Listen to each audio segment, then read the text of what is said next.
સત્યમ પરમ ધીમહિ. The એટલે બુદ્ધિ. ગાયત્રી મંત્ર આવડે ને તમને બધાને? ગાયત્રી મંત્રમાં પણ ધીમહિ શબ્દ આવડે, ધીમહિ શબ્દ આવે છે. આપણે ત્યાં પ્રત્યેક દેવતાની ગાયત્રી છે. ગણપતિ બાપાની ગાયત્રી છે, એકદંતાય વિદ્મહે વક્રતુંડાય ધીમહિ. ધી એટલે બુદ્ધિ. તન્નો દંતી પ્રચો. ગણપતિ બાપાની ગાયત્રી. શિવજીની ગાયત્રી છે આપણે ત્યાં, તત્પુરુષાય વિદ્મહે મહાદેવાય ધીમહિ. ભગવાન વિષ્ણુની ગાયત્રી છે, નારાયણાય વિદ્મહે વાસુદેવાય ધીમહિ. લક્ષ્મીજીની ગાયત્રી છે આપણે ત્યાં. બધા દેવતાઓની ગાયત્રી છે, પણ એક ગાયત્રી એવી છે કે જે ગાયત્રી કોઈનું નામ નથી બોલતી. એ ગાયત્રી શું ભાઈ? તો કે બ્રહ્મનું નિરૂપણ કરે, બ્રહ્મની વાતો કરે. એ ગાયત્રી મંત્ર મંત્રનો રાજા છે. અને આ મંત્ર લગભગ બધાને આવડતો જોઈએ. બોલો જોઈએ મારી હારે. ઓમ ભૂર્ભુવસ્વઃ તત્સવિતુર્વરેણ્યમ ભર્ગો દેવસ્ય ધીમહિ ધિયો યો નઃ પ્રચોદયાત. ઓમ ભૂર્ભુવસ્વઃ તત્સવિતુર્વરેણ્યમ ભર્ગો દેવસ્ય ધીમહિ ધિયો યો નઃ પ્રચોદયાત. ઓમ ભૂર્ભુવસ્વઃ તત્સવિતુર્વરેણ્યમ ભર્ગો દેવસ્ય ધીમહિ ધિયો યો નઃ પ્રચોદયાત. ઓમ ભૂર્ભુવસ્વઃ તત્સવિતુર્વરેણ્યમ ભર્ગો દેવસ્ય ધીમહિ ધિયો યો નઃ પ્રચોદયાત. હવે પેલું સાંભળી લેજો. ગાયત્રી મંત્ર ગમે ત્યાં ન બોલાય હો. બીજું, પગમાં ચપ્પલ હોય ત્યારે ગાયત્રી મંત્ર ન બોલાય. ગાયત્રી મંત્ર બોલતી વખતે બહુ સાવધાની હોવી જોઈએ. ગાયત્રી મંત્ર છે, મંત્રનો રાજા છે. અને મંત્ર, ગાયત્રી મંત્ર બોલો ત્યારે એક તો એવો નિયમ છે, આપણા માટે ન લાગે, એ બધા સંન્યાસીઓ એની માટે, અથવા 3 કાળ સંધ્યા કરતા એની માટે. પણ ગાયત્રી મંત્ર બોલો ત્યારે હોઠે ન ફફડવા જોઈએ. હા, આવો નિયમ છે.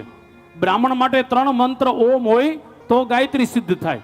એટલે બ્રાહ્મણ જ્યારે ગાયત્રી મંત્ર બોલે ત્યારે વચ્ચે 3 ઓમ બોલવા જોઈએ.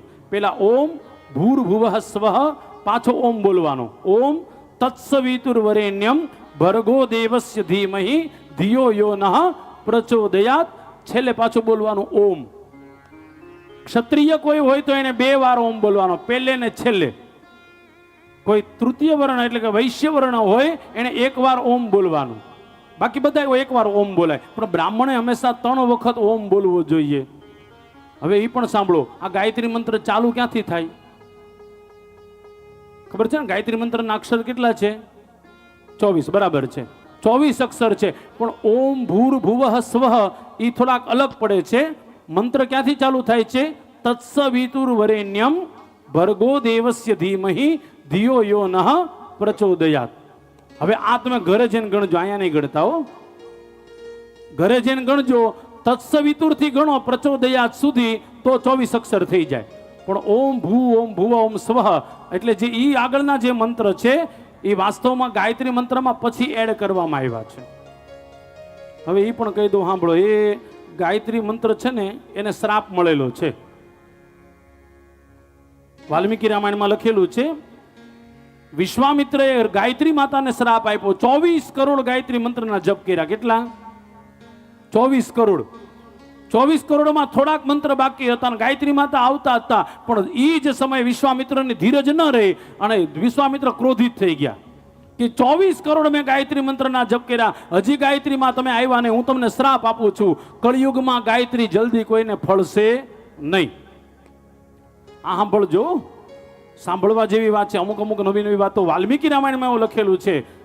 એ જ સમયે ગાયત્રી માતા પાછળ જ ઉભા હતા.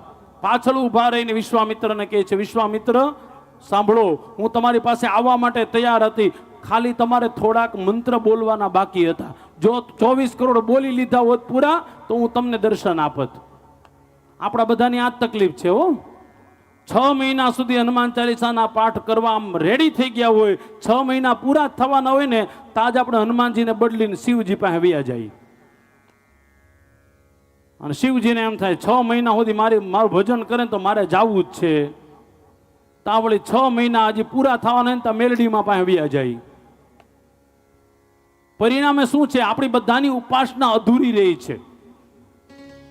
એટલા માટે મહાપુરુષો કહે છે કોઈ પણ એક મંત્ર બોલો ને એ મંત્ર જીવો ત્યાં સુધી ચાલુ રાખો. યાદ રાખજો વાલા, એ ઉપાસના કરો ને ત્યારે એક ધારી ઉપાસના કરો. ઉપાસનામાં પછી ક્યારે પણ છે ને અધૂરી પણ હોવું જ ન જોઈએ.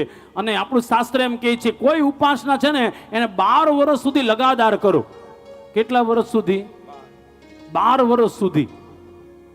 આપણે ઓમ નમો ભગવતે વાસુદેવ પેલાથી મંત્ર આપ્યો ને, સાંભળજો મારા વાલા, એ તમે કોઈની પાસે ગુરુ બનાવ્યા કે કંઠી બાંધી કે ન બાંધી, તમે કોઈને ગુરુ બનાવ્યા કે ન બનાવ્યા, એ ઓમ નમો ભગવતે વાસુદેવાય એવો મંત્ર છે કે વગર ગુરુએ પણ તમે બોલી શકો છો. બાકી જેટલા પણ મંત્ર બોલો ને એની દીક્ષા લેવી પડે હો, ફરજિયાત. જેટલા પણ મંત્ર બોલો એની બધાની દીક્ષા લેવી પડે. પણ ઓમ નમો ભગવતે વાસુદેવાય એવો મંત્ર છે કે એને એમનેમ બોલ્યા જ કરો, એની દીક્ષા લેવાની બિલકુલ જરૂર નથી.